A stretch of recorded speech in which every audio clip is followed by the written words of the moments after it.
Sebetulnya setiap orang yang sudah terbiasa makan 3 kali sehari, pada jam yang sudah terbiasa itu asam lambung itu diproduksi. Nah, jadi tadi kalau kerja lupa makan karena repot dan sebagainya, Ya. itu asam lambung yang sudah diproduksi itu bisa menjadi musuh di dalam lambung kita. Ya. Nah, jadi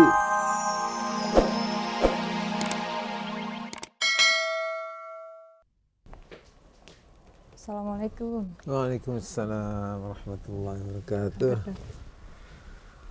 Gimana Bu? Apa nih kabarnya nih? Alhamdulillah dok. Ini dok ada sedikit keluhan. Mm-mm. Belakangan ini saya tuh suka perih, perut saya sakit gitu dok. Oh, Ulu hati. Terus kadang disertai dengan mual. Kadang-kadang juga ada muntahnya gitu dok.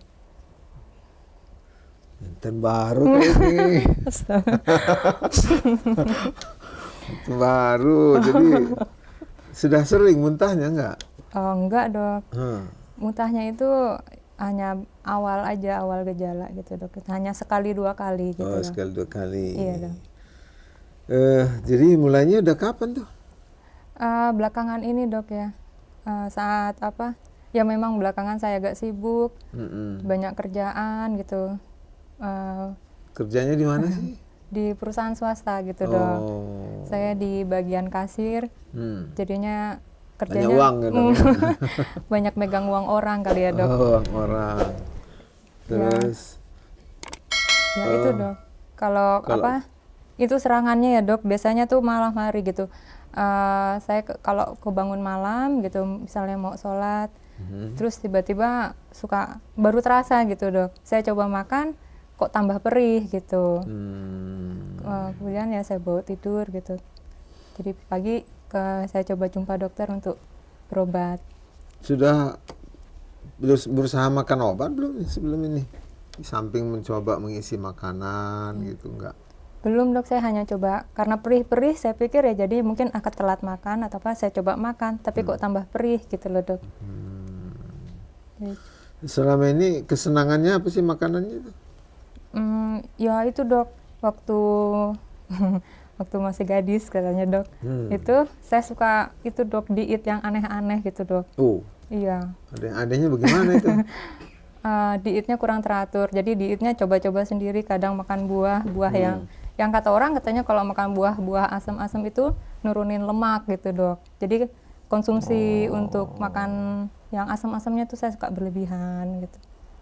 Emangnya kalau makan asam bisa langsing? Teman-teman saya bilangnya gitu dok, jadi nurutin aja dok. Oh, ini nampaknya ilmunya nggak nyambung nih. Kalau asam itu nggak bikin langsing.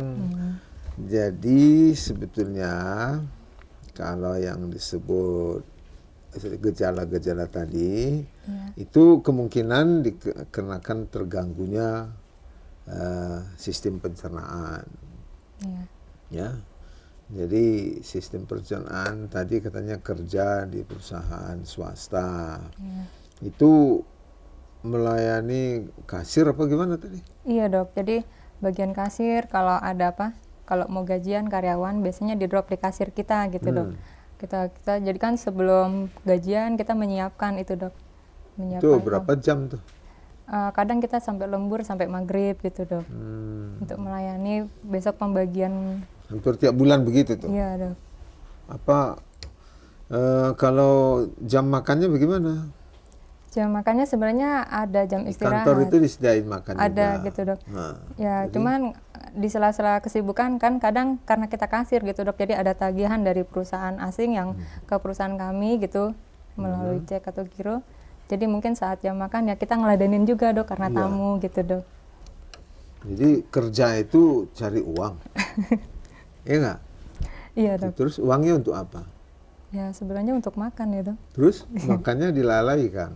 Ya nggak cocok dong. Ya sebetulnya memang kelihatannya ibu ini kalau menurut saya jangan tahan-tahan makan dah. Apalagi kalau sudah berkeluarga ya. Ini kita harus periksa juga apakah ini memang murni karena gangguan mah saja atau pencernaan saja atau ada hal-hal lain. Hal lain itu misalnya apa dok? Ya, Kemungkinan lain? sudah berkeluarga kan? Iya. Anaknya berapa? Belum dok. Belum. Sudah berapa lama nunggu anak nih? Belum. Nah itu, jadi kadang-kadang masa-masa apa namanya menunggu bayi juga bisa itu mual-mual, nek-nek itu dan sebagainya ya. Iya. Selama di samping yang asem-asem, senangnya makan apa lagi? Ya saya konsumsi buah sayur juga nggak begitu suka gitu, agak kurang. Jadi biasanya makanannya yang gampang aja gitu dok, yang cepet. Apa itu? Ya, Bakso. ya kayak gitu. Senangnya jajan-jajan yang asam-asam gitu ya dok, yang Ya. praktis-praktis. Sebenarnya kita mungkin mengerti ya, bakso itu proteinnya ada ya. Iya. Tapi ada juga banyak orang yang karena processingnya itu pakai apa namanya zat-zat pengawet, zat-zat pembentuk. Kadang-kadang ada juga orang yang nggak cocok tuh Dengan zat pengawetnya dengan itu. zat-zat pengawet pembentuk bakso dan sebagainya itu. Umumnya masakan makanan jadi itu suka ada pengawetnya itu supaya tahan lama. Iya. Nah, namun begitu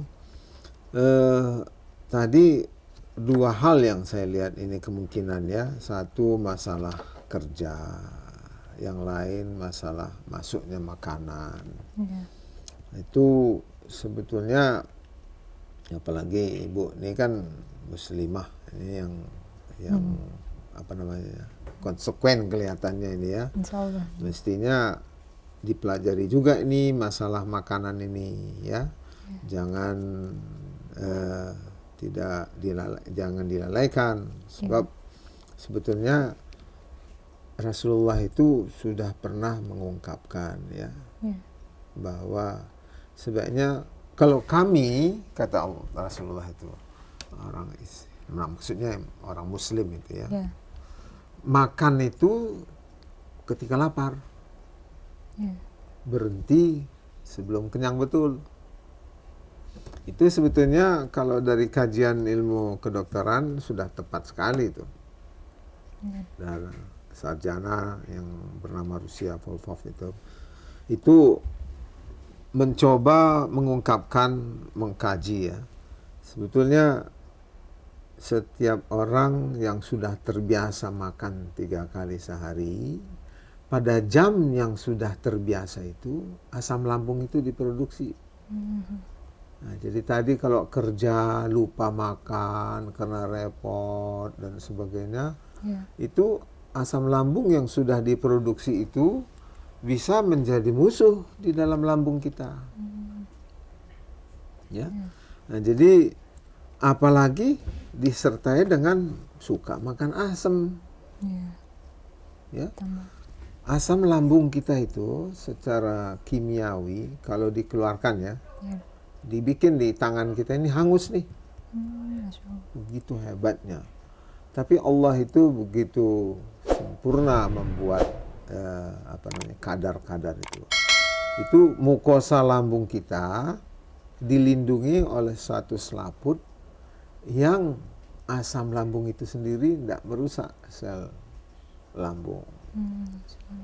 Tapi kalau sering jumlahnya berlebih, jam makan nggak makan, asam lambung ada, ditambah lagi makanan asam ya, yang namanya rujakan, yang namanya asinan, itu bakso yang pakai pengawet, ini bisa menurunkan daya tahan mukosa itu, sehingga asam lambung yang ada itu bisa membuat lecet ini. Oh, jadi perihnya mungkin dari lecet itu. Kelihatannya kalau perihnya ini malam hari, kemungkinan terjadinya gangguan ini di usus 12 jari. Ya, di usus 12 jari yang sebetulnya ya istilahnya sakit malam hari. Isi makanan segera enggak menolong. Itu kemungkinannya ya. Nah, Itu jadi dua macam ini mestinya diperhatikan nih, soal jenis makanannya, soal jumlahnya ini kelihatannya dikurangi. Kemudian soal waktu, ya. ya itu sudah diatur itu hendaknya. Ya. Ya, jadi apa yang kata Rasulullah itu hendaknya, karena kata Rasulullah itu ada riwayat dari Tirmizi, yang diriwayatkan Tirmizi, itu sebetulnya alat pencernaan kita itu sumber masuknya penyakit.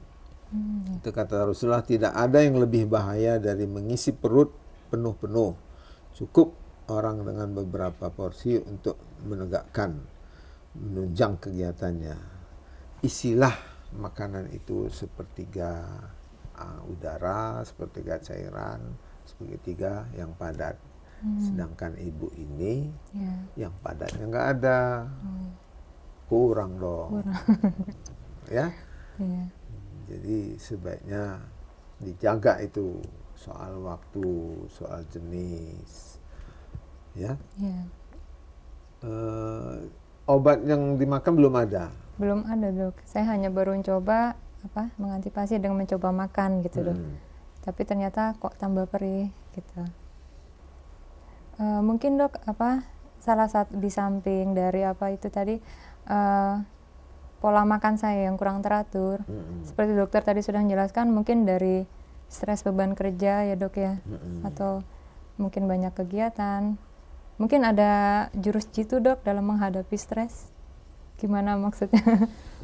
Nah, jadi stres ini ya umumnya ya dalam badan kita itu, apakah itu darah tinggi, apakah itu sakit jantung, apa itu, saya pernah juga mengungkapkan dulu di tempat yang lain gitu.